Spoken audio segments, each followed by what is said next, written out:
ಈಗ ಫ್ರೀ ಭಾಗ್ಯದಿಂದ ಖಜಾನೆ ಖಾಲಿ ಆಗಿದೆ ಅಂತ ಹೇಳ್ತೀರಾ.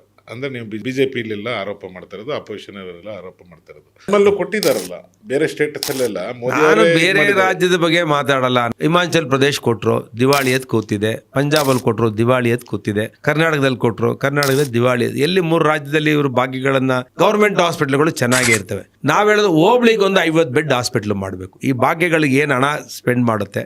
ಒಂದು ಹೋಬ್ಳಿಗೆ ಒಂದು ಬೆಸ್ಟ್ 50 ಬೆಡ್ ಹಾಸ್ಪಿಟಲ್ ಇದ್ರೆ 24 ಗಂಟೆ ಡಾಕ್ಟರ್ ಸಿಕ್ಕಿದ್ರೆ, 24 ಗಂಟೆ ಡೆಲಿವರಿ ಸಿಸ್ಟಮ್ಸ್ ಅಲ್ಲಿದ್ರೆ 1 ಲಕ್ಷ ಕೋಟಿ 2 ವರ್ಷದಲ್ಲಿ. ಇನ್ನು 5 ವರ್ಷದಲ್ಲಿ 2.5 ಲಕ್ಷ ಕೋಟಿ. ಇನ್ಫ್ರಾಸ್ಟ್ರಕ್ಚರ್ಸ್ ಇಲ್ಲ, ಶಾಲೆ ಇಲ್ಲ, ಆಸ್ಪತ್ರೆ ಇಲ್ಲ, ಬಡವರು ಒಂದು ಮನೆ ಕೊಟ್ಟಿಲ್ಲ, ಒಂದು ಸೈಟ್ ಕೊಟ್ಟಿಲ್ಲ. ಹೇಗೆ ಸರ್ಕಾರ ಬಡವ ಸರ್ಕಾರದ ಪರ ಮಾತಾಡ್ತಾರೆ? ಒಂದು ನೀರಾವರಿ ಯೋಜನೆ ಸರ್ಕಾರ ಬಂದಾಗ ಆಗ್ಲಿಲ್ಲ, ಒಂದು ನೀರಾವರಿ ಯೋಜನೆ ಆಗ್ಲಿಲ್ಲ. ಅಂತ ಹೇಳ್ತಾರಲ್ಲ ಸರ್. ಬರೀ ಸಿದ್ದರಾಮಯ್ಯನವರು ಬುಲ್ಡೆ ಬಿಡ್ಕೊಂಡು ಬಡ್ಜೆಟ್ ಬುಕ್ ಅಲ್ಲಿ ತೋರಿಸ್ಕೊಂಡು ಜನಗಳಿಗೆ ಕಾಗೆ ಆರಿಸ್ಕೊಂಡು ಓಡಾಡ್ತಾ ಇದ್ದಾರೆ. This podcast presented by Studio 28 and Mansi Shivakumar.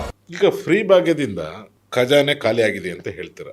ಅಂದ್ರೆ ನೀವು ಬಿಜೆಪಿಲೆಲ್ಲ ಆರೋಪ ಮಾಡ್ತಾ ಇರೋದು, ಅಪೋಸಿಷನ್ ಅವರೆಲ್ಲ ಆರೋಪ ಮಾಡ್ತಾ ಇರೋದು. ಬಟ್ ಮುಂಚೆ ನೀವ್ಯಾವ್ದು ಭಾಗ್ಯ ಕೊಟ್ಟಿರ್ಲಿಲ್ವಾ? ನಮ್ಮಲ್ಲೂ ಕೊಟ್ಟಿದ್ದಾರಲ್ಲ, ಬೇರೆ ಸ್ಟೇಟಸ್ ಅಲ್ಲೆಲ್ಲ ಮೋದಿ ನಾನು ಅವರೇ ಬೇರೆ ರಾಜ್ಯದ ಬಗ್ಗೆ ಮಾತಾಡಲ್ಲ. ನಾನೊಬ್ಬ ಕರ್ನಾಟಕದ ಶಾಸಕನಾಗಿ 3 ಬಾರಿ ಶಾಸಕನಾಗಿ ನಾನು ನನ್ನ ರಾಜ್ಯದ ಬಗ್ಗೆ ಮಾತಾಡ್ತೀನಿ ಹೊರತು ಬೇರೆ ರಾಜ್ಯದ ನನಗೆ ಗೊತ್ತಿಲ್ಲದೆ ಇರೋ ವಿಷಯಗಳನ್ನ ಅಲ್ಲ. ನಿಮ್ ಪಾರ್ಟಿಯವರು ಕೊಟ್ಟಿದ್ದಾರಲ್ಲ, ಬೇರೆ ಕೊಟ್ಟಿರ್ಬೋದು. states ಅಲ್ಲಿ ಅಲ್ಲೆಲ್ಲ. ಆ ಶಕ್ತಿ ಇರ್ಬೋದು. ಈಗ ಮಹಾರಾಷ್ಟ್ರದಲ್ಲಿ ಇಂಡಿಯಾ ದೇಶದಲ್ಲಿ ನಂಬರ್ 1 ರೆವಿನ್ಯೂ ಇದೆ.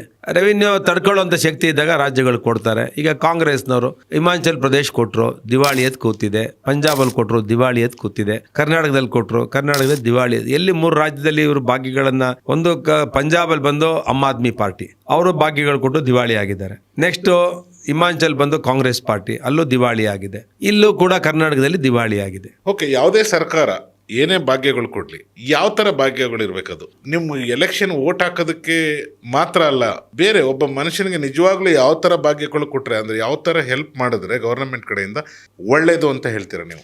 ನೋಡಿ, ಒಂದು ಬಡವ್ರ ಮಕ್ಕಳಿಗೆ ತುಂಬ ಇಂಪಾರ್ಟೆಂಟ್ ಹಣ ಖರ್ಚಾಗೋದು ಹಳ್ಳಿಗಳ ಕಡೆ. ಒಂದು 5 ಕಡೆ ಖರ್ಚಾಗುತ್ತೆ ಅವನಿಗೆ. ಮೊದಲು ಅವನಿಗೆ ಶಿಕ್ಷಣ. ಅವನು ಯಾವುದೇ ಬಡವ ಆಟೋ ಓಡಿಸೋನಿರಲಿ, ಕೂಲಿ ಮಾಡೋನಿರಲಿ, ಅವನು ಏನು ಕನಸು ಕಾಣ್ತಾನೆ ಅಂದರೆ ನನ್ನ ಮಕ್ಕಳು ಒಳ್ಳೆ ಶಿಕ್ಷಣ ಪಡ್ಕೋಬೇಕು. ಅದಕ್ಕೆ ಏನು ಮಾಡ್ತಾನೆ, ಅವನು ಪ್ರೈವೇಟ್ ಶಾಲೆಗಳಿಗೆ ಹಾಕ್ತಾನೆ. 10,000ದಿಂದ 50,000ವರೆಗೂ ಫೀಸ್ ಕಟ್ತಾನೆ. ಆಮೇಲೆ ಬಸ್ಗೆ ದುಡ್ಡು ಕಟ್ತಾನೆ, ಬ್ಯಾಗಿಗೆ ದುಡ್ಡು ಕೊಡ್ತಾನೆ, ಸ್ಕೂಲ್ ಬುಸ್ಗೆ ಕೊಡ್ತಾನೆ, ಅವನು ತಿಂಡಿ ಹಾಕಿ ಪ್ಯಾಕ್ ಮಾಡಿ ಕೊಡೋದಕ್ಕೆ ಸಮಯ ಕೊಡ್ತಾನೆ. ಅದೇ ಸರ್ಕಾರಿ ಶಾಲೆಗಳಲ್ಲಿ ಊಟ ಫ್ರೀ ಇರುತ್ತೆ, ಪುಸ್ತಕ ಫ್ರೀ ಇರುತ್ತೆ, ಶೂ ಫ್ರೀ ಇರುತ್ತೆ, ಹಾಲ್ ಇರುತ್ತೆ. ದೇಶದಲ್ಲಿ ಏನೇನು ಫೆಸಿಲಿಟೀಸ್ ಇರೋ ಅಷ್ಟು ಫೆಸಿಲಿಟಿ ಸರ್ಕಾರಿ ಶಾಲೆ ಇರ್ತದೆ. ಶಿಕ್ಷಕರು ದಿ ಬೆಸ್ಟ್ ಟೀಚರ್ಸ್, ಅಂದ್ರೆ ಮೆರಿಟೋರಿಯಸ್ ಅಲ್ಲಿ ಸೆಲೆಕ್ಟ್ ಆಗಿರೋ ಟೀಚರ್ಸ್ಗಳೇ ಅಲ್ಲಿ ಇರ್ತಾರೆ.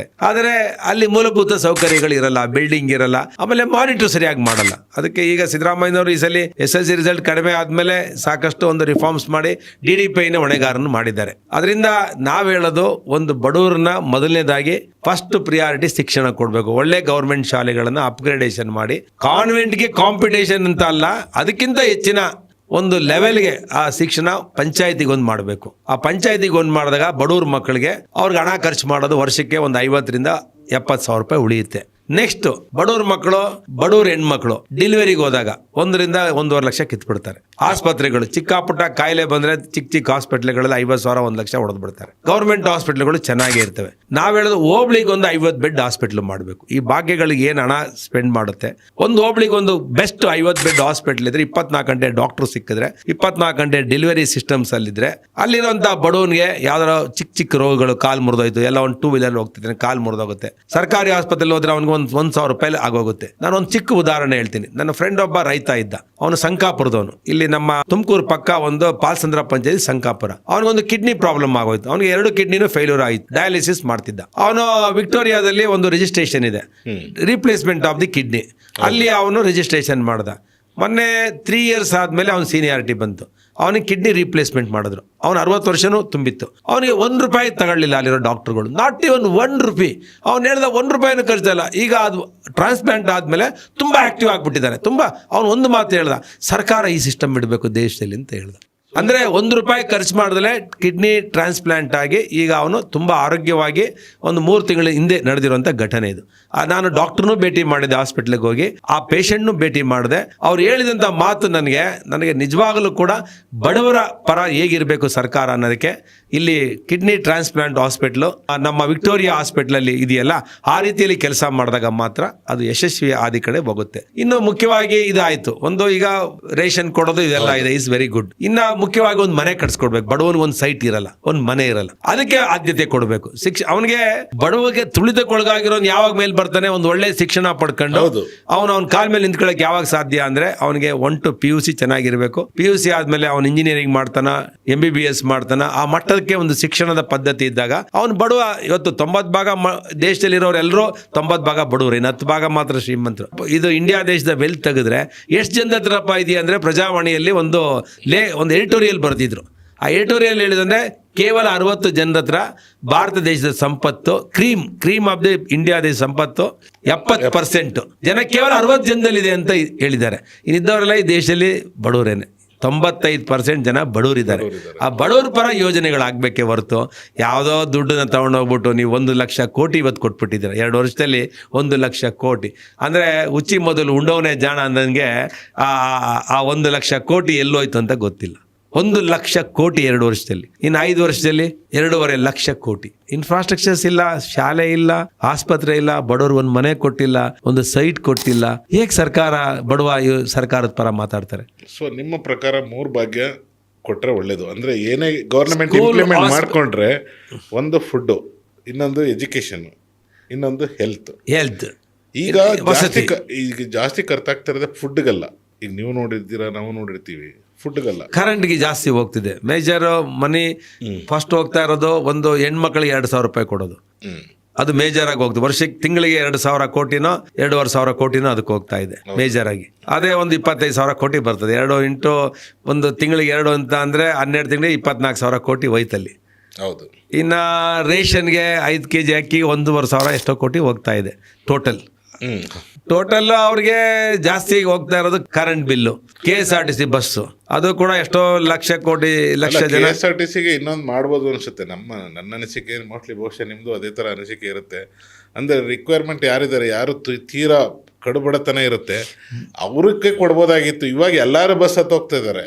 ಅಲ್ಲ, middle class, upper middle class ತೆಗಿಬೇಕು. Only it should be poor sectors ಅಂದ್ರೆ ಕೂಲಿ ಮಾಡೋನು. ಹೌದು, ಅಂಥವ್ರಿಗೆ ಬಿಟ್ಟು ಯಾರು ಕೊಡಬಾರ್ದು ಅನ್ನೋದು ನನ್ನ ಅಪೇಕ್ಷೆ. ನಾನು ಅಸೆಂಬ್ಲಿಲೂ ಇದ್ರ ಬಗ್ಗೆ, ಬಡ್ಜೆಟ್ ಬಗ್ಗೆ ಮಾತಾಡ್ಬೇಕಾದ್ರೆ ಗವರ್ನರ್ ಅಡ್ರೆಸ್ ಮೇಲೆ ಮಾತಾಡ್ಬೇಕಾದ್ರು ಮಾತಾಡಿದ್ದೇನೆ. ಭಾಗ್ಯಗಳನ್ನು ತೆಗಿಬೇಕು, ಬಡವರು ಕೊಡಬೇಕು ಅಂತ.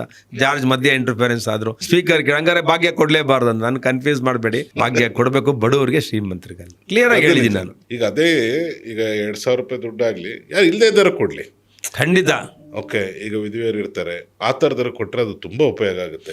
ಫಿಸಿಕಲಿ ಚಾಲೆಂಜ್ಡ್ ಮಕ್ಕಳು ಮತ್ತೆ ವಿಧವೆಯರಿಗೆ, ಬಡವರಿಗೆ ಕೊಡೋದು ನಮ್ದು ಏನು ತಕರಾರಿಲ್ಲ. ಅದೆಲ್ಲ ಕೊಟ್ಟರು ಒಂದು 10,000 ಕೋಟಿ ಹೋಗುತ್ತೆ. ಇನ್ನು 40,000 ಕೋಟಿ 45,000 ಕೋಟಿ ಡೆವಲಪ್ಮೆಂಟ್, ನೀರಾವರಿ ಯೋಜನೆ. ಒಂದು ನೀರಾವರಿ ಯೋಜನೆ ಸರ್ಕಾರ ಬಂದಾಗ ಆಗ್ಲಿಲ್ಲ. ಒಂದು ನೀರಾವರಿ ಯೋಜನೆ ಆಗಲಿಲ್ಲ ಅಂತ ಹೇಳ್ತಾರಲ್ಲ ಸರ್. ಈಗ ತುಂಬಾ ಪ್ರೋಗ್ರಾಮ್ಗಳು ಇಟ್ಕೊಂಡಿದ್ದಾರೆ ನೋಡಿ. ಅವ್ರು ಹೇಳಿದ್ದಾರೆ, ಇವತ್ತು ನಾವು ಆಲ್ಮಟ್ಟಿ ಡ್ಯಾಮ್ನ 544 ಅಡಿ, 514 ಅಡಿ ಏನೋ, ಅದನ್ನ ಇನ್ನ ಎಷ್ಟು 4 ಫೀಟ್ ಏನೋ ಅದು ಮಾಡ್ಬೇಕು ಐತಿರ್ಪ್ ಬಂದ್ಮೇಲೆ. ಅದು ಬಂದಾಗ ಇಲ್ಲಿವರೆಗೂ ಕೂಡ ಅದು ಗೆಜೆಟ್ ಆಗಿಲ್ಲ. ಆಲ್ಮಟ್ಟಿ ಡ್ಯಾಮ್ ಸ್ಟಾರ್ಟ್ ಆಗಿದೆ ಅವಾಗ.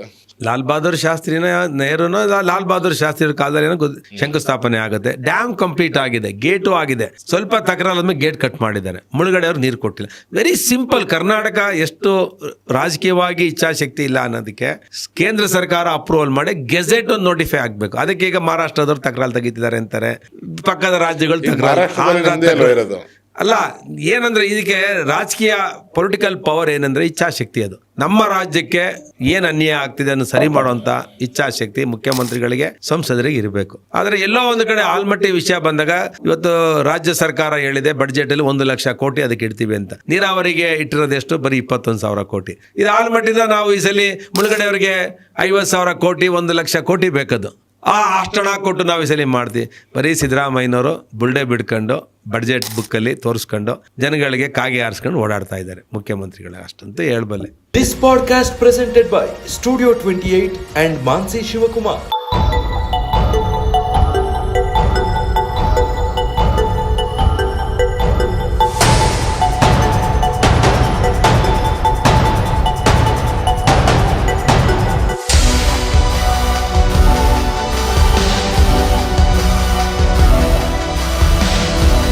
This podcast presented by Studio 28 and Mansi Shivakumar. ಹೆಚ್ಚಿನ ವಿಡಿಯೋಗಳಿಗೆ ಪ್ರತಿಧ್ವನಿ ಯೂಟ್ಯೂಬ್ ಚಾನೆಲ್ ಸಬ್ಸ್ಕ್ರೈಬ್ ಮಾಡಿ, ಬೆಲ್ ಐಕಾನ್ ಕ್ಲಿಕ್ ಮಾಡಿ.